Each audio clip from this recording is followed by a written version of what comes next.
Now you're messing with a son of a Blitch. Now you're messing with the son of a Blitch.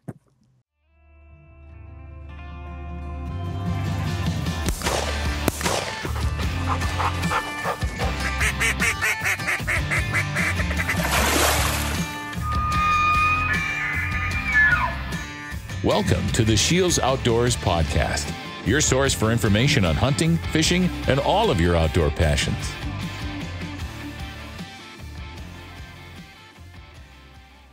Hello, everybody, and welcome to the SCHEELS Outdoors podcast. My name is Mike Anderson, here with my co-host, Ashley Sorensen. Ashley, how you doing on this fine day? Doing so great. So great. So great. Awesome. Awesome. How are you? I'm doing good. You know, I just found out that I'm going to go fishing this afternoon. Yeah. So my excitement level has just Through the roof. immediately bumped up. So yeah, going with one of my buddies from downstairs in the e-commerce department. Well, first of all, he was having some glitches with his electronics. He's got a new setup, and he's asking me for an SD card. He's like, "Oh, who in this building has an SD card, like a micro one?" And it's like, "Oh, talk to Mike." It's like, yeah, he's a social media guy. He's got to have an SD card. And I had one the right size. Just so happened to have a Spy Point Flex cellular camera in my truck, so pull that one out and we're good to go. And then that turned into me getting a fishing invite. Awesome. So, yes. That'd be fun. Yeah, Good luck absolutely. tonight. And you were just at an event. event like TEDx. TEDx, yep. So TEDx. TEDx Fargo. Yes. So So I'm very inspired also. inspired, perfect. And we have the perfect guest for that too, because we've got ourselves a little bit of an entrepreneur, got ourselves a podcast host, a bunch of different stuff. He's a very interesting guest, and his name is George Blitch with the Son of a Blitch podcast. Love the name. George, how you doing? I'm doing fantastic. Really excited to be here with you guys. It's awesome. Mm-hmm, absolutely. So we actually we did sort of a collaboration here. So you graciously invited me to be on one of your podcast segments, and I like to talk, so I was not one to say no. So that was. I heard it was a really long one. I know. George goes to me. He's like, "Yeah, we like to do our sessions. maybe around an hour or so, hour and 15, depending on the conversation flow." And I finished up and I looked at the clock and it was like 2.5 hours after when we started, and I was like, oh man, I can't believe you didn't just cut me off. So I don't know how long it's actually going to be, but it was a good conversation. Yeah, I think it'll probably be close to that time. We did a little pre-chat beforehand before we hit record, so I think it clocked in a little over 2 hours. But then we have like the mountain lion part 2 stories, so that's just like segment 1 of we're gonna have to come back and finish that up. So we may have a trilogy by the time we're done. You never know. Mm-hmm, yeah. So whoever's are listening to this one or watching it on our YouTube platform, I strongly suggest going to check out his podcast. Tell us a little bit about it, like how it got started, and some of your guests, the ones you've had on and are planning on having. Sure thing. So it kind of started out, about a year and a half ago. Roughly, I had this idea to kind of start interviewing some people. I had, in a past, life, in a past job, I had traveled around the world interviewing indigenous elders, capturing their words, messages, anything that they wanted to share, and putting them together in what we called at the time living books. And this is like 2001. So, the dawn of the ebook was upon us, but we had like a website where you could go and you would have an interview, you'd have photographs, you'd have videos, maybe artwork, writings, whatever it may be. And you could do some interactive stuff. And we kind of traveled around as a group called Dream Keepers. And the guy that I was working with primarily was a guy named Harvey Arden. He was at National Geographic for 25 years. He was a best-selling author, and he kind of took me underneath his wing, and we would travel around and interview everybody. Well, that was the time where you'd have to, I'd be in charge of the multimedia. So I'd have a camera, microphone, I'd have a mixer, everything going on. And when it kind of dawned on me, through the pandemic, when everyone's having like Zoom meetings and everything, I was like, man, this is a really easy way to reach out and interview people. And a lot of people love the comfort of their own homes or their business, and being able to have an interview in that facet. I decided to kind of reach out to some people that I really wanted to have some interviews with and talk to them about whatever they were doing. And kind of before I was, I had heard someone once say, be a conduit, not a catcher's mitt. If you have something you get from someone, make sure that you're spreading that out there and sharing their message, as long as it's a good message, and, get that out there. And so I kind of felt like this is a really good way for me to amplify and shine some light on some really amazing projects, amazing people I've met, and we may get into it, but I've kind of lived a few different careers. I was a traveling musician for a while. And so all these people that I met along the way and some of the work that I've done, the books that I've worked on, I just kind of was like, I need to revisit this idea of interviewing, and I can do it from the comfort of my home or business, And so started interviewing a lot of people. I have a real love for the outdoors. I have a couple ranches here in Texas, one that I own, one that I help manage. And so there was a lot of people that I've met through that and through kind of, outdoor stewardship and conservation. So I started reaching out to some people. And one of the first was a guy named KJ Saka, who is the drummer for a band called Pendulum. He also works with the Destroyed and the Private Language, which is with Blake Lewis, a beatboxer that was on American Idol. And so, KJ Saka and I are friends. We used to tour around a lot and kind of play some shows together. And so I reached out to him, and then reached out to a former federal judge who works with a guy named Leonard Peltier, who's a Native American political prisoner, been incarcerated for about 48 years now. And so there was just kind of snowballed. And then I worked with a guy named Doug Duran, who runs Sharing the Land. There's his hat there. And he works with landowners and land users. Basically, if someone wants to, land access seeker, they want to come out and work on maybe a property in exchange for hunting or fishing or camping. It's this collaborative group to come together. And then my company, Map My Ranch, makes maps for the landowners. So yeah, it just kind of started snowballing. And, just yesterday I interviewed Jesse Griffiths, who is a, world-renowned chef. He has a few books that are above me, The Hog Book and A Field, two of my favorite cookbooks. And so, yeah, we kind of do a wild game series every fall. My buddy Matthew Mitchell and I kind of interview those collectively, all these chefs. So we got a few more coming up. Hank Shaw, let's see, Jean-Paul Bourgeois, Lance Lewis, Tagged Out Kitchen, and just kind of putting together their stories. And, there's been a myriad of hosts, and there's a ton more coming up, but I kind of have different interests. And so it's not just one focused podcast. That's kind of why I took the name, the Son of a Blitch podcast, because I'm kind of everywhere all the time. And so it kind of felt like instead of just having something that was narrowly focused, I could have a lot of my loves and passions that I can talk about and kind of all under one umbrella. So that's the long-winded version of how that came to be. That's awesome. I love it. It's very cool. Yeah. You have probably the most catchy podcast name. I just give you kudos to that. Just owning it, man, you son of a blitch. It's just awesome. I love it. I had to do something with it. I thought maybe, at first I was like, maybe it's a little bit too edgy, if it's like when I reached out to the, Judge Kevin Sharp, I was like, here's this federal judge who's, been on all these important cases. I was like, yeah, it's called the Son of a Blitch podcast. He's like, what's that? Son of a Blitch podcast. He's like, I love it. And I was like, okay, cool. That passes that. Well, it's you. It's your name also, so. It is. I've been one all my life. So it's kind of, gotta own up to it, right? Yeah, you're toting that fine line, but I think you're on the right side of it. So. Cheers. Thank you. So I love that you even do, so you do hunt. Mm-hmm. And then you also share the cooking too. So are you guys doing I'm trying to envision this. Are you doing a cooking podcast?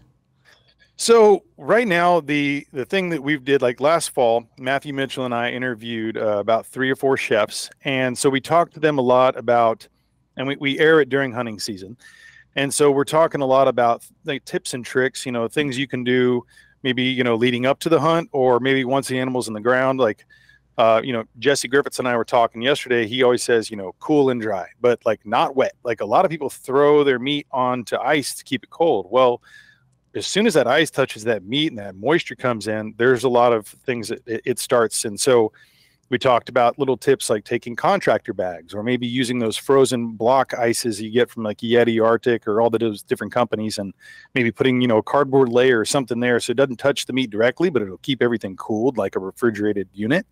And so things like that. And then, maybe what how long to break things down, how long to keep it, cold before you're processing it and things too. And so a lot of these chefs have, amazing recipes. So we'll go ahead and maybe have them share certain ones there. Hey, we have, venison heart. What do you guys suggest we do with this? And so a lot of times it's kind of a little bit of self-interest. Like, Matt, and I will have a bunch of things in our freezer and like, hey, we got these quail and we, what do you suggest? Hey, you're an award-winning chef. You tell us. And so it kind of just depends, but a lot of times it's those kind of 101 or 102 kind of intro things is I'm trying to, give that information out to people who may be, beginners or, wanting to get into it, or people who are, a lot of people hunt and they take their stuff to a processor, and that's fine. But some people really want to maybe take that next step, and being able to have that interaction with, a really great, wild game chef is important. And then on the flip side, Matthew and I this fall are putting together a showcase called BDT Cooks. He and I have the same birthday, so we're birthday twins, BDT. And, go with what you got, yeah, right? Right, yeah. So we love a good acronym too. Oh, absolutely. There's so many acronyms here at SCHEELS. It's ridiculous. Like when you first get hired, like we do these acronym tests. I mean, it's not like a pass fail thing, but just it's crazy. I mean, I bet there's 100 different acronyms that I've heard of here at SCHEELS, at least. And like you get into meetings, especially if you're new, and they throw out like 3, 4, 5, 6 of them during the meeting, and you just sit there and nod. Like every once in a while you'll know one, but I know like when I first started, there's like 7 of them that I had no idea what was going on, and I just sat there. And at the end of the meeting, I found somebody that like I knew fairly well, and was like, "What does all this mean?" So, yeah. But so your BDT. Yeah, so BDT Cooks, we'll be doing some filming. So a lot of times what we'll do is we'll take some of our favorite wild game chefs. We'll take a recipe, and then we're going to go and film things out in the field. So as we're hunting on one of the ranches or, any public property or wherever it may be that we're going to be going, we're going to go ahead and be filming it, because I used to be a videographer as well. So I kind of have a little back end on that. So we'll set up things and film it. And then, basically from field to table, we'll walk through the steps, show you the butchering, and then we're going to go through the recipe. And we're not necessarily doing our own stuff. Every now and then we might, do a little tweak or something like that.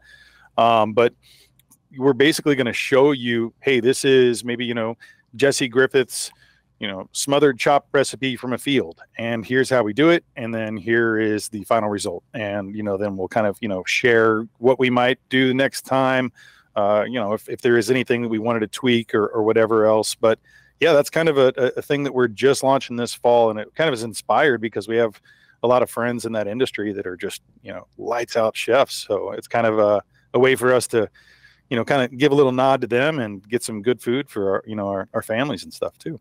Awesome. Yeah, and sharing their stories. I love that. Yeah, I love that whole field to table concept. Like there's, people that get into hunting for the adventure, and there's people that get into hunting for feeding the family. And, it's a great way to like kind of really get people into it that want to like cook wild game and have an interest in that sort of thing. Not necessarily interest in the hunt, but the experience afterwards and the reaping the benefits. And, that conversation reminded me of something. Have you ever heard of Kula Buck? I'm not sure if I have. Okay. They make an outdoor refrigeration system that you need to look into. Basically it's like, it's a cooler system where it packs down super easy, like not a lot of space. And then it kind of folds out almost like an outdoor shower, if you've seen those, but it turns into like a full refrigeration system. So I had Brad, the owner creator of Kula Buck, on a podcast. So you're going to have to check that one out, hear all about it. And it's a super cool system, especially for people that do like backcountry hunts and want to like, say like you shoot an elk and you want to take care of it. Like you got all this meat and you don't want any of it to spoil. And it's a super cool system. We also have like their game bags. There's like these antimicrobial bags. So it's like you hear about, you shoot an animal, you only have like a 1-2 hour window to like get everything taken care of. But these bags, they turn that like 1 2-hour window into like a 5-6 hour window for you to like get it cooled down and preserve all the meat. Wow. That's brilliant. Yeah, definitely check it out. So, you know, now that we're on the hunting topic, like I remember seeing some pictures from you about these hunting properties, and you had a SCHEELS hat and sent it to me. You're repping SCHEELS in some of your future videos. So, like, what did you have going on there? And that one basically, I was doing some shooting at a range at the ranch there. We had a new tripod from Spartan Precision Equipment. Rob Gearing, he does some work with Meat Eater. He's been on some of their podcasts and stuff too. And he is out in England and makes these really, really amazing tripods. They're super lightweight. He kind of came in from the aeronautical industry. And so I interviewed him, talked to him about, you know, what he's producing. He has a thing called the Haviland bipod, which is like a detachable bipod, which is just a really great, you know, piece of equipment. And so he sent me the tripod, and I was basically just going ahead, and I was doing a 300-yard cold bore shot with my rifle, and you know, I had to have my Lucky SCHEELS hat on to do it, right, and be able to hit that bullseye. And that's what took me into the edge to be able to hit center punch that bullseye. But we were kind of working all around the ranch that day. We have a few hundred acres in Central Texas. My wife and I, my wife Meg, and our daughters, and so a couple of my friends and I go up there and do a lot of work. There's someone who stays there and kind of does the day-to-day stuff, but we're kind of doing the heavy lifting when we get out there. And so we went out and we're just kind of clearing a bunch of trees that were down and everything too. And so, you know, I need that extra, you know, strength. And so that SCHEELS hat, man, it's like a superpower. So now, you know, it sits over here and helps me out in podcasts, keep my mind right. So yeah, it's, I got that actually when I went to go meet Steve Rinella up at SCHEELS at the Colony. That's the SCHEELS Texas hat there. And so I was chatting with some of the guys that were kind of putting that on, and he came around and he's like, here, you want one? I was like, absolutely. So my buddy Matthew and I got one of those and got to say hello to Rinella. And so he and I had been in communication for a couple of years now, but hadn't had any face-to-face because he's busier than anyone else I know on the planet. And so we drove up there to say a quick hello and got to check out the store. And man, that store is absolutely amazing. It's the first time I'd walked into a SCHEELS, and I was blown away. You know, as I told Mike, you know, they require your passport to go to one side to the other. It's so large, and I got the stamp. Right, both, yeah. you know, Yeah, can't confirm. Visited that store once, and it is just Huge. gigantic. Yeah, I almost had to like have my phone out and be looking at Google Maps to figure out navigation. Yeah, I had my OnX out, man. I got lost a couple times. You got to mark the fishing section and the hunting section. Hey, maybe this is a new thing. Map my SCHEELS. Ooh, there we go. There we go. George, I'll put you on Purchase that. that real quick. We got this. We're gonna do this up. All right. I need another business to work with. So that's great. Let's do it. Yeah. But that was amazing. And man, you guys had like a mountain with some of the best taxidermy collection I've ever seen. I mean, when you have an airplane hanging from the ceiling, you know you're in a very large place. It's that place was amazing. But man, candy stores, you can get your dinner there.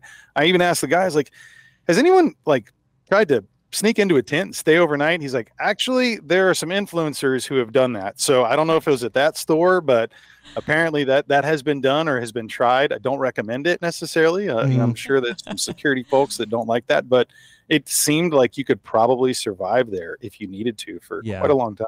Or at least ask for permission first, please. I think that's what happened. Yeah. Yes, I'm sure someone did. But yeah, he was just like, yeah, I don't know the story about it, but it's been done. Look it up on YouTube. You can find it. Oh, yeah. Okay, I will. There you go. Overnight in SCHEELS. It'll show up. Awesome. I can't remember the name of the influencer that did it, but yeah, pretty entertaining video, by the way. Yeah, I can imagine. Well, that place was phenomenal, man. I mean, your stores are top notch. Some of the best. I love how you can get in there and you can test out equipment and everything too. There's a lot of outdoor stores, and you know, I'm not knocking any of them, throwing them underneath the bus, but there's a bunch of different ones I've been out here. But you can kind of see stuff, but you can't try it out. You can't really have a resident expert walk you through it. And I felt like that was something that really differentiated SCHEELS from a lot of other places I've been to before. And so I was thoroughly impressed. Mm-hmm. Well, thank you. Yeah. Appreciate that.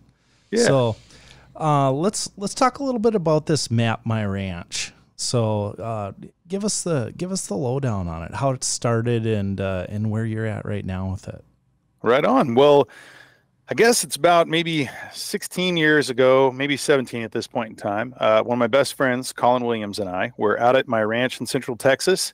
And at the time, he had this GPS unit. Was like $5,000. I'm sure it's like probably you can get it on eBay for 50 cents now. But at the time, it was the latest and greatest. And we were going around and marking different, feeders and different lookouts and different game trail cameras and stuff to be able to then make a big printed map of the ranch that we could throw on the wall or kind of at our office, or have something that we can, fold out in the truck or whatever when we're driving around. And we ended up producing this map, and we showed it to one of my friends. He's like, man, that's awesome. You should map my ranch. Showed it to another friend. Said, man, you should map my ranch. After about a half dozen of you should map my ranches, Colin and I decided maybe we should kind of do this. And, we have our own day jobs. And so it was something that we just kind of started on the side.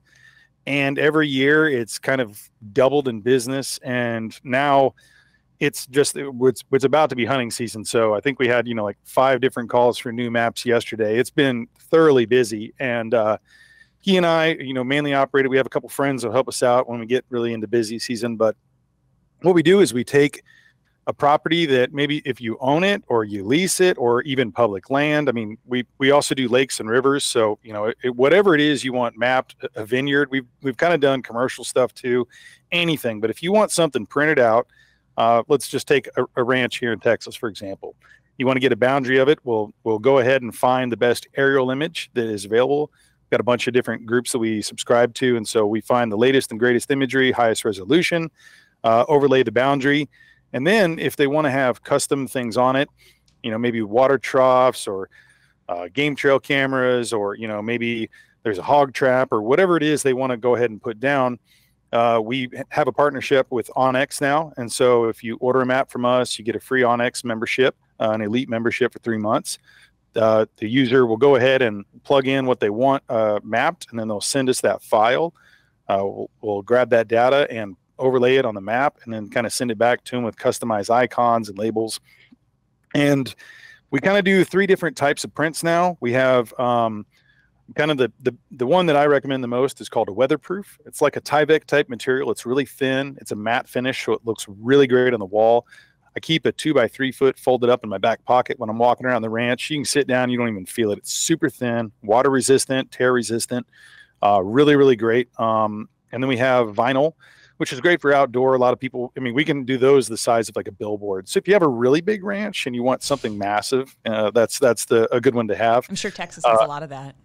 There is. We've had some, a couple 100,000 acre ranches, and it's like you kind of, if someone wants something that's like small, it's like you can't even tell what, you have to have a big map to be able to really kind of showcase what's there. And then we have another one that's laminated. It's like a scribe laminate, so you can use dry erase markers or chalk markers or stickers on it. And so a lot of people use that kind of like utility wise. Like, hey, someone's going to go over here, or we need you to go, cut hay here, or whatever it, that you're trying to, be able to help people get organized in their ranches or their farms or whatever. And then we have a partnership with a cooler company where if you buy a cooler with us, then you get a printed out sticker. It's like a UV resistant sticker on the top. So we have cooler maps. And then we have some that are smaller. We're calling them place maps. If you want to have them on your table while you're eating, looking at where you're going to go. But yeah, we kind of do a little bit for I think we've done every state now. We've done a map in every state, Canada, Mexico, and then a handful of other countries. So in that, the big thing that separates us is, some people can go into, Google and they can get a satellite image, but it's not going to print out large in very good quality. So whenever you come to us, we have aerial imagery, which usually allows you to get a higher definition image.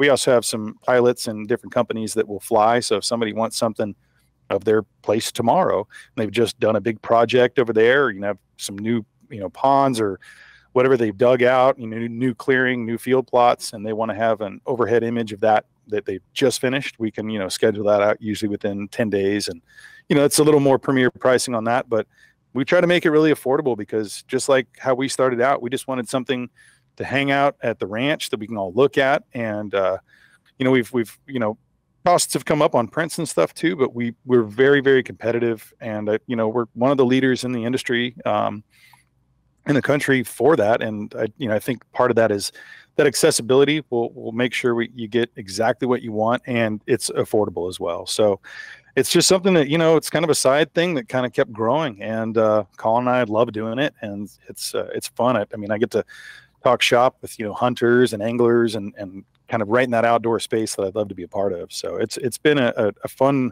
side project as it is, but now it's, grown to a much larger level, and sharing the land, working with those guys and Doug Duran, and that's been just a joy too, because we get to meet people all over who are doing things to really enhance conservation and wildlife on private lands. There's a big push for public lands to do that too, but really trying to incentivize people in that private sector to do stuff to leave their land better for future generations, improve the habitat and the wildlife. And, that's something that's near and dear to my heart as well. Mm-hmm. That's very cool. And, I can attest to the benefit of having stuff printed out too. Like, I'm a big Onyx guy. Love that. Like, just when you're out hunting, like being able to know exactly where the boundaries are and things like that. But there's oftentimes like Colorado elk hunting, for example. Like, I have a big map printed out of a bunch of public land that we'd hunt in Colorado. And it's super nice to just see it all at the same time, because like on X, you just see a little chunk. And when you zoom way out, there's just no definition. You can't really develop an understanding of how all these draws connect, how everything works together. It's like, okay, I know where a water hole's at, but it's like, where are they all actually coming from? Where are they going to be going? What are they going to be doing? And being able to have just everything spread apart to be able to truly dissect that is super beneficial. Sure. Yeah. There's only so much you can do on a screen, and, with OnX, you can get it on your desktop too, but you're not taking that into the field with you. So if you want to have something accessible, and, that's portable, a printed map, and that's, it's one of those things where like, man, I wonder if that's going to be, kind of a business that people are going to, really want, but that is a need that so many people have. And being able to pull something out and have it in a larger format, it's kind of a niche that, there's not a lot of printed map companies out there. There are some there too, but, I think so many people move to the digital space, but, we have a lot of folks come to us, like I said, every day, who are wanting to get something printed out. And there's a reason for that. It's something cool about being able to have that, or throw it on the front of your truck, or just, looking at that draw and figuring out, like you're saying too. So yeah, there's benefits of both. We use the printed and we use the digital. And speaking of like printing things, now you're also in publishing.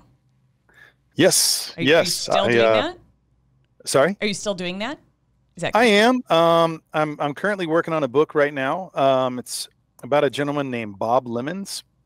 He was born in the mid 1800s and passed away a day shy of his 100th birthday. And he was born into slavery. And at 17, he was freed from slavery, and he started working with a local rancher. He didn't have a last name. And then he worked with the Lemmons Ranch, and they took a variation of the spelling, but he ended up being Lemmons, Lemmons. And people can look him up. He's a very famous black cowboy who is, he's just has amazing stories. What he would do is he was a Mustanger. And so there's a spot between the Rio Grande and the Nueces River, and it used to be called the Wild Horse Desert. And it's kind of that buffer zone, which was between Mexico and Texas, which, now Texas owns, Mexico owned it at a time. And, before then it was, Spain, and then obviously, the Native Americans there before, but an interesting patch of land. But there was wild horses that ran through there. And there was a lot of Indians that were, that had taken horses off of the land of the cowboys and stuff, and would kind of corral them out. Bob Lemmons would go single-handedly with his Mustang, and they would go out and track all these wild horses for sometimes weeks at a time, and then slowly integrate themselves into the herd. And he would drink water just like the horses would from the stream. He would keep, like, if he did have any food, it was not cooking. There was no smell of humankind that he would try to keep around him. And he would do it completely solo. And after a certain time, he would challenge the lead stallion to a battle with him and his horse. would overtake the herd and eventually bring them back. And so here's this guy who would leave a signal of a handkerchief or something up in the tree. And, it's all true story. And he would basically, let a ranch know, let's say if he was getting their horses back, that he'd be coming in, they'd open up a front gate and a back gate. He would haul through, they'd shut down the second gate whenever he was, through with his horse. And then they'd capture and close the first gate behind so that all the horses would be there. And he did this and accrued a amazing amount of wealth from doing this. They called him the horse whisperer. There's a lot of chapters that have been written about him in various books, but I have a deep personal connection with Bob. My great-great-grandfather ended up ranching with him, and when Bob was in his later years, he developed some eye issues and eventually went blind. And so my family built a house that was about 100 yards away, and they put an old steel guide wire. And so between the two houses, and Bob would walk the wire and come over and have, breakfast and lunch and dinner with my family. And we just became really great friends. And in fact, in the Great Depression era, Bob was the one who lent money to all these white cowboys and ranchers around the way. Well, a lot of them in this old school horrible attitude, we were like, we're not going to pay back Bob. And my great-grandfather and great-great-grandfather went over to each of their houses with a little bit of muscle in the form of, shotguns at their side and said, you will pay back Bob, and collected. And so he was single-handedly a person who helped the Dimmitt County area to be able to be, it's actually the county seat there, which is Carrizo Springs. He ended up being the person who kept it there. They were going to move it to a different area, and he kept it the county seat. Bob did. He founded a church there. And so, there's like all these amazing stories about Bob. Our family still has his rifle that he would take in the field with him. And he actually carved the face of an Indian chief that he had befriended and stuff. So there's pictures of a lot of artifacts and things that have miraculously survived through 2 house fires at our ranch. And there's just so much there. So eventually I'll finish up the book. Hopefully, maybe try to go to the Bob Bullock Museum, which is a Texas history museum, and maybe donate some of these items to be on display of Bob's, and maybe kind of do a book, event to whenever that comes out. So that's something that I'm doing. It's kind of a little different. Before, I published books by, for, and about Native American Indians and the elders of the communities, kind of passing the torch. When Harvey Arden kind of gave that to me. He's like, you start doing this, George. And so we had started out with the book in 2004, raising awareness of Leonard Peltier. As I mentioned before, he's a Native American political prisoner. There was an FBI, there was a shootout in 1975, and 2 FBI agents sadly died, as well as 1 Native American guy named Joe Stuntz. And it was just a tragedy all around. There had been so much, there's devastation on that reservation. A lot of the tribal elders had been killed. There was 67 murders that had happened of tribal leaders. And, there was a very tumultuous time. Even the FBI, or rather the prosecutor of that case, has come forth and said, Peltier did not get a fair trial and we need to see him free. And I've studied, I know that some people hear that and they might, have their quick, attitudes. I've studied the case for 10 years. And if you look at all the evidence, you can see that it was clearly, you didn't have, true justice, didn't have a fair trial. So we put together a book for Leonard's case. It was a follow-up to Leonard's first book. And then we kind of moved out of that kind of, it's something that it's very touchy. It's a lot of people. I mean, I come from a long line of, basically, people who have service or law enforcement agents. And so I have a very, much respect for first responders and people of service. And so I felt like that was such a divisive topic. And so Harvey and I said, let's kind of move on to something else. So we went and interviewed a lady named Edna Gordon, who was, in her late 80s. And in the Seneca Nation, the women hold the power. And so they're like the chiefs. And so she was the clan. You hear that, Mike? I did. I that did Mike? that. So yeah, she was the clan leader. Yeah. and for the Hawk Clan. And so she, had all this poetry and all these stories and things, and that she wanted to put out before she passed. She wanted to leave something for, her great grandchildren. And so we put together her first book, and then did one called White Buffalo Teachings, which is the story of Chief Orville Looking Horse. He's the 19th generation keeper of the sacred white buffalo calf pipe of the Lakota Nation, which is like the story of their kind of origin and their, rituals and prayers. And so this calf pipe has been passed down for 19 generations, and he's the caretaker of it now.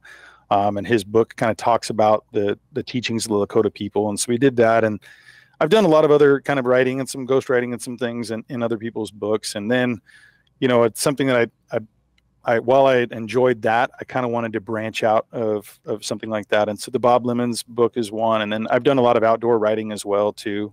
So that's been kind of something I'm more focused on now, is kind of writing about my joy and love of the outdoors and stewardship, conservation, and a lot of hunting stories as well. Yeah, that's super cool. Just a lot of stuff people don't really think about on a day-to-day basis, but just amazing history and stuff like that. You bring up outdoor stories and hunting stories, and I think you know where my question is going, and that involves a certain melanistic deer that you have a story on, which I think I haven't got the whole story on it, so I'm very interested to hear what you have to say on that. Oh, well, I'm happy to share it.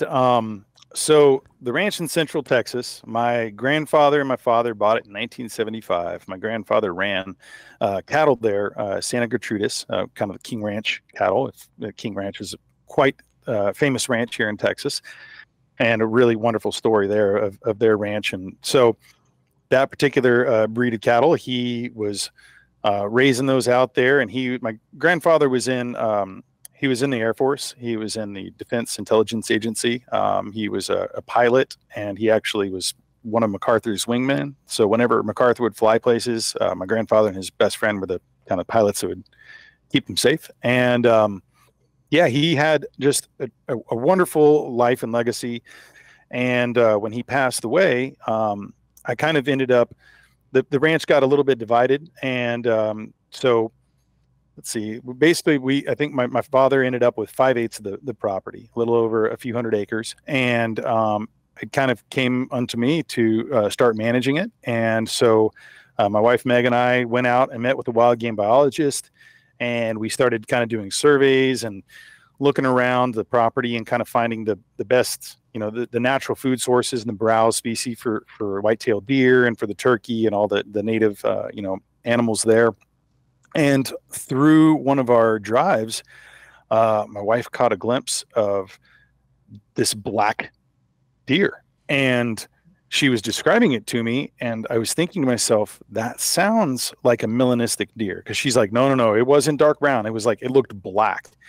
And so it's like, we've had, some horses and some things that are got loose, and some, and cattle, all sorts of wildlife that are our neighbors that, that have kind of knocked down fences over the years. So it's like, in my mind is like, maybe it's a horse or something like that. Cause I was like, there's no way it's a melanistic, deer.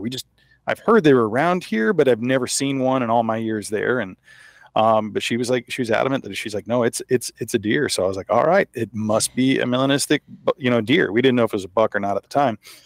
And then, didn't see it ever again that year. And then about a year later, I saw, that same dark, deer looking body run across the road at a distance. And I was like, I think we have a melanistic deer that is living in and around this property. And so by second sight, when I finally saw it too, I was like, yep, you're right. Meg, you saw exactly what you thought. And eventually, after multiple years of hoping we'd catch it on camera or have an experience when we were maybe in the blind or something, we can kind of positively identify to get a picture that we could, say, yep, look, and show it to our wild game biologist or whatnot. We had 3 pictures on a game trail camera. And of course, it's the very top of its back at the very bottom of the photo, but it was, almost black. And then I finally saw some antlers, and then you saw the third picture of it's running off into the woods, but I could tell it was at least an 8-point. probably 3.5, 4.5 years old. And so, I had multiple cameras. I got them running year round and never caught it again that year, the following year again, nothing. So I figured it was just something that had passed through. And then one day, my buddy Jacob Spradling went out to the ranch, and he was just going to go and watch the sunset and take some pictures. It was during hunting season, and though he'd killed a whopper of a buck before at the ranch, he wasn't there in hunting mode. He was just there to kind of hang out and just enjoy the afternoon. And he took a camera up, because I always keep a camera at the ranch. I'm like, if anybody goes out there, it's like a super long zoom, one-piece body camera, but it can get out there and really reach out and take some pictures. And I was like, take it out there in case you guys see anything or, something that's unique. So he texts me. He's like, I have some pictures for you.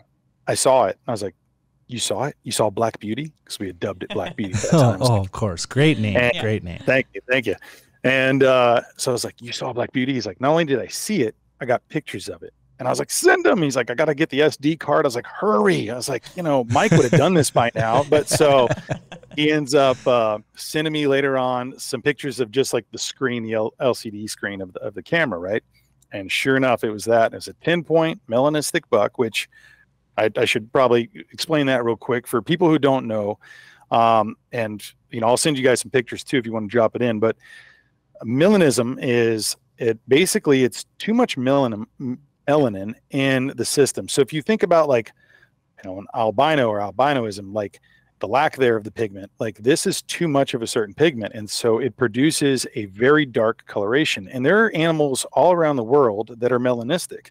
It just so happens to be that in Texas, there's basically a group of about 7 or 8 counties that have more melanistic more melanistic deer, whitetail deer, than the rest of the country combined.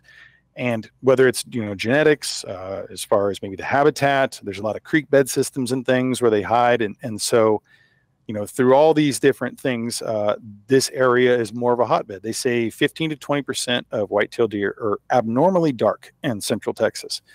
Well, this one it was like straight black. It did have a little bit of white underneath its tail. That was the only bit, the white tail, it had that, but very little. And so we got a series of pictures. And actually, I got to rewind. The first day he saw him, he didn't have the camera out. So then the second day is when he went out there. He told me he saw it in person very briefly. So the second day, he actually went out and got the pictures. And then he told me, he sent me the pictures. And so then I looked at Meg. I was like, babe, do you think there's a chance we can? She's like, what time are we leaving tomorrow? And I was like, oh my God. Yes. So we got our daughter, our youngest there at the time, and we got in the vehicle the next morning and we drove out there. And we got a Polaris out there. And so I went ahead and drove out and kind of maybe about 1,500 yards or so from the blind, and kind of wanted to creep up there and be quiet. Wanted to get in there real early. And so I walked up to the deer blind. I turned the corner. I looked out and I saw 2 black shapes out in the field. And I was like, what? I pulled up my binoculars. There's 2 black cows that had been from my neighbor's property. I thought we got rid of them, and they had gotten back. Well, they came back on. So, I did what any other stealth hunter would have done, is I quietly got up in the blind and slid my stuff out and, kind of unpacked it. And then I ran and I waved my hands at the cows and tried to steer them off and get them out of there. And they ran off, and then I walked back, and I was like, I just left my scent down everywhere. I ruined my chance of the hunt, and I just regretted my decision immediately. Got up in the deer blind, and it was like the longest hour and a half, 2 hours of my life, knowing that this thing had been patterned 2 days in a row at the same spot, and I had just blown my opportunity. And then, dark starts to creep in, and every single tree looks like the biggest melanistic buck you've ever seen. And the tree branch, oh, that one's a 45-point buck, and then I eventually saw a tip of white coming out, and out steps the buck. And I had thought it was going to be maybe at 100 or 200 yards, because that's where you kind of seen it. So I had already done what, any brilliant hunter would do, is you already crank up the zoom on your scope. And so when I put my rifle out, all I could see was black. I couldn't tell what it was. And I was like, what, lens cap? What did I do wrong? And then I realized I zoomed in all the way. Zoomed out, and right then it had heard something behind it, probably some other deer coming out, and it was about to bolt. So I just took a quick shot, ran into the woods, and then, it's like that moment where you're like, did I hit it right where I wanted to? It all happened so fast. I didn't really have much time. And then I hear the crash, and there was 2 like lanes. So it went through one and never came through the other one. So I had a pretty good feeling that it was down, gave it, 35, 45 minutes to make sure, and went down there and looked at it, picked it up, and just, kind of said a quick little prayer and thanks. And then it occurred to me then, this was on November 11th, which is Veterans Day. And every Veterans Day, I think about my grandfather, and I thought about all the work that we had put into improving the land and increasing the habitat to try to, have the best, wildlife, sanctuary for these animals in that sense. And like, really trying to, improve that land. And here I was, after my grandfather had passed, and I'm looking at this animal, and he had started this ranch, and he always was very conservation minded. And, people had been hunting on that ranch for 10 years, but I had never taken a deer on that ranch. I had always given my tags out to family members because I would hunt in Southwest Texas, and there's the deer usually 20% larger out there. And that's where I kind of got my meat for the freezer each year. And, I really was kind of turning that corner to wanting to help other people get out in the woods. And so it was, I hadn't taken one there, and this was the first one there, on Veterans Day. So it was just like this culmination, having my wife there, having Meg there, and our youngest. It was like just such a special occasion. I mean, it's like I couldn't have written that script any better than how it came out. So of course I had to tell that story, and Quality Deer Management Association, which is now National Deer Association, published that story, and Quality Whitetails and bunch of other magazines and online places have since put that out. Wow. It was kind of my foray back into writing, but in a different way too. So then I started kind of chapter out more of my stories and things like that. But that by far was a once in a lifetime buck. And there's a couple other 10-pointers around there that I've seen online, but there's a professor at Texas Tech that said that he called me to ask me about it, and said if I have any information, do I have any more DNA? And I said, I have some meat. So I gave him some. He ran some tests and different things that he wanted to learn more about, or rather the hide that I had given him at the time, I think. And so I have got a shoulder mount of it at the house, and so he says it's probably one of the top 3 that's ever been taken size-wise and point-wise in North America, which, it's the trophy for me was the experience and the meals I prepared with my wife and our kids. So I did have to do a mount of it so I could, have that, because it was such a rare thing. So I don't really care about the point and trophy thing and how big something is. That's not, at the end of the day, you can't eat the antlers, but it's something that I'd look at, and I just remember my grandfather and all the work that Meg and I and our friends have had on that ranch, and all the blood, sweat, and tears we put into it. And that was just quite a story as a reward, Yeah, that is a fantastic story. That's one you'll remember forever. Yeah. Yes. Mm-hmm. Yes. Yeah, and people are like, how are you going to top that? I was like, there's no topping that one. Yeah. It's like that was it. That was the top. Yeah. I could hang up the rifle, but no. Well, now I'll just pick up the bow. Oh, there you go. Perfect. Yeah. And love everything about that, except for the fact that you didn't do a full body mount on them. I've been kicked and prodded and yelled at by many people for not doing that. And it was, my wife thought it might've been bad luck, because whenever I was first starting to go ahead and skin the animal, I had it on a tripod at the time. We didn't have a lot of things. Now we have something that's much more substantial in a kind of like a skinning area. But at the time, it was one of those tripods you can kind of put up that's kind of rinky dinky, and I think it was a fairly cheap version of that. And as I was starting to, basically take, I was kind of getting it ready for a shoulder mount, but I had thought about, do I do a full body mount? But I was gutting the deer, and the tripod fell over. The deer hit me in the head. The tripod, I landed, almost got knocked out. And my wife's like, are you sure this isn't bad luck? And she's like, all the stuff you've done with Native American Indians, is like, is there anything there about, sacred animal that you might have killed? I'm like, now I'm second guessing myself. I'm like, uh-oh. But it was a challenge. So even just getting the shoulder mount with what I had at my disposal was as much as I could get done. But I think if I had that over to do again, then yeah, I would probably think about a full body mount, and now I have the equipment and the setup to where that wouldn't be as much of a challenge. Mm-hmm. Yeah, because like going through that story and knowing you had gotten the animal, I'm just thinking to myself, like, how cool would that look if it's a full body mount, you like jumping over a banister in your house or something like that. It's just, that's cool. I was just thinking the kitchen table. The Meg was oh like, yeah, no, there you go. Just hanging out, having dinner with you every night. Yeah. We had it in our bedroom, and I was like, finally, like one day, I was like, "Would you like for me to move this into, my office?" And she's like, that'd be fine with me. And I took it off the wall, and I was taking it out into my truck to drive to the office. And our youngest, I guess she's probably maybe 5 at the time. She's like, "Where are you taking my friend?" It's like. I was like, "It's okay, honey. I'm just going to the office." "No, put it back. You got to put it back. It lives here." And I looked over at my wife, and she's just like, "Yes, it lives here." So when we moved to a new house, it's in a different room. It's no longer in the master bedroom. So it at least has a new home. And I think eventually I'll put it up on the wall at the ranch there and stuff too. But it's somewhere where I can see it every single day. And that's something that I really like. So it was at the office for a bit, but it's just something about having it at the house and being able to look at it and just kind of remember that. So yeah, great memory. Yeah. I'd say that's a pretty good compromise. I think so too. I think so. Happy wife, right? Yeah. Happy wife, happy life. Those are definitely words to live by.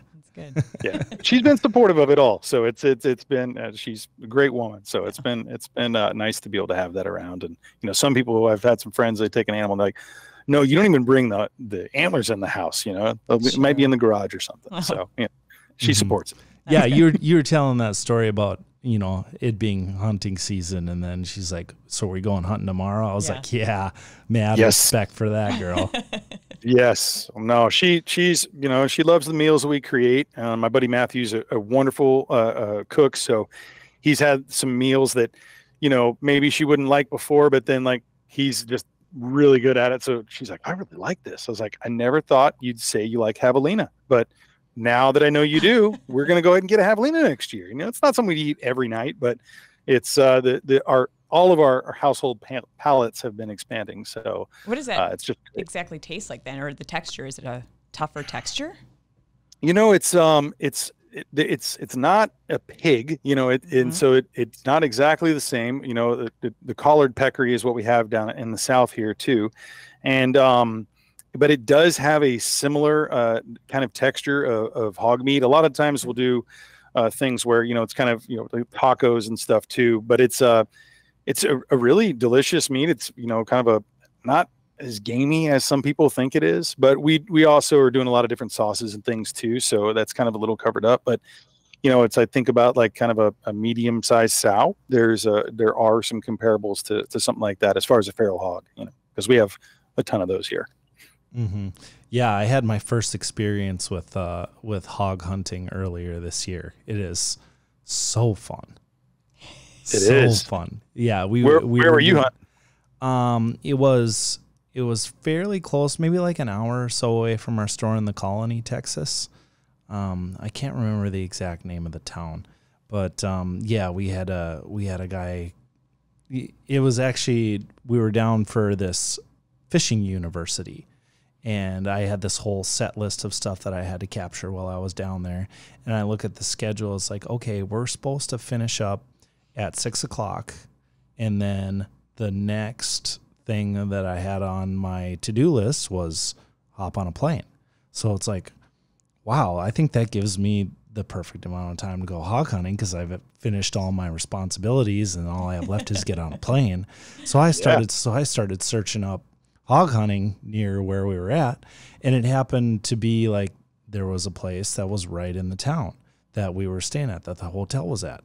So I call this guy up, and it turned out that he was originally from Hawley, Minnesota, which is like 30 minutes away from Fargo, and knew of SCHEELS and was like, "Yes, we're going to get you in. Figure out the day, time."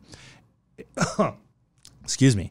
And the place where we were supposed to meet, where he has the clients show up, was 8 blocks away from my hotel. So I was like, this is just fate at this point. Yeah, like, I have to do this. So yeah, got there, did some thermal hog hunting, shot my first and my 7th hog, and it was a blast. Just like, you know, I'm used to the whole bow hunting thing where I sit and I wait, and 99 out of 100 times you don't get anything. But you go there, and like, he was giving us a whole rundown of like safety procedures and things to do, and there's like 200 hogs sitting out there while he's talking about this gun stuff, and all I think in my head is, I want to chase him, and yeah, it was quite the experience. I think I shot more shells than the whole cost of my hunt. And it's super fun. I definitely want to get back down there and do it again. Oh man, it is incredible. I mean, and they, you know, for those who aren't aware too, in Texas, you can hunt them 24/7, 365 by all means, for the most part. And yeah, they're such a problem. I mean, they cause billions of dollars in destruction every single year to farmlands, to, you know, people's even houses and stuff too. I mean, we have areas we've planted before, and you go out, you know, a day or two later and everything has been rooted up. And they, you know, they multiply pretty quick too. And so they're a problem. They're an invasive species, knocking out, you know, the, you know, animals, you know, that are native there, and the habitat, eat a lot of their food. So yeah, they are definitely targeted heavily, because, you know, you kind of have to do as much as you can to try to manage them here. And it's still maybe not enough, but you got to make a dent. So that's kind of a rule on our ranch, is like, you see a hog show up, you got to shoot it. And, you know, now it's with all the cooking and things that we've been doing, and like, you know, following like the hog book from Jesse Griffiths, like, that is no doubt there's always something we can do with them. And, you know, if you kill 1 through 7, like, you know, maybe you're not taking every single one of them and cooking them, because there's people who take, you know, dozens and dozens a night. I mean, shoot, we got people helicopter hunting and taking 200 a day, you know, and it's like, that's just to try to manage the land. And some of those get donated to and things too, but it's, yeah, we try to eat every single one that we take, and, you know, we'll clean them up and give them to friends and stuff, and let them cook and give them some recipes. And, you know, it's a great, you know, thing that it's nice supplementing all the other things you get to hunt, because it is year round. So it's like, you never know when, you know, a day off can become a, you know, a hunt right then and there. So that's always exciting too. Yep. That's the beautiful part about Texas right there. One of the many. Yes, absolutely. So, all right, George, well, thank you so much for your time. You know, for people that want to follow along with your stories, maybe look into your books, can you give us the lowdown on how to find all your stuff out there? Yeah, absolutely. Right now I kind of have everything condensed in one spot, which is sonofablitch.com. blitch.com. So sonofablitch.com. It has, you know, my mapping company has its own too, Map My Ranch. The publishing company is Have You Thought, spelled out. And then, you know, you can follow me on Instagram. I'm at the Son of a Blitch. I didn't beat the other guy to although we're friends now, but yeah, so that one's at the Son of a Blitch. I think Facebook's George Blitch, but if you type George Blitch or Son of a Blitch, you'll probably find me, and I'll always be putting stuff, on the sonofablitch.com, that I'm doing there too. I have, you know, links to all the podcast videos and stuff, and, you know, ours coming up soon too. And then if you want to listen to the podcast, you can go to, just basically search Son of a Blitch for the Son of a Blitch podcast. And then on YouTube, it's at Son of a Blitch as well. I always do a video version of the podcast, because I'll have a lot of videos and photos and stuff that I'll interlay. And then obviously I'll just take that audio and put it up on all the, you know, audio formats and stuff there too. But yeah. And, you know, really thank you guys so much for having me out today. I had a blast chatting with you, and, you know, Michael, I'm really excited to, you know, have our podcast out, and I'll definitely be sharing it with, you know, everyone, and I'll let you know when that comes out too. And I'm really looking forward to that, and Mountain Lion and More, whatever the part 2 we dubbed. Yeah. And, there we go. We'll have to get that one out there too. I'm on the edge of my seat. Any kind of mountain lion stories I always want to hear about. So that's exciting. So we'll have to do that again soon. But yeah, thank you guys so much. And thanks everyone for listening. Thank you so much. Appreciate all your stories and all your wisdom too. Thank you very much. I appreciate that.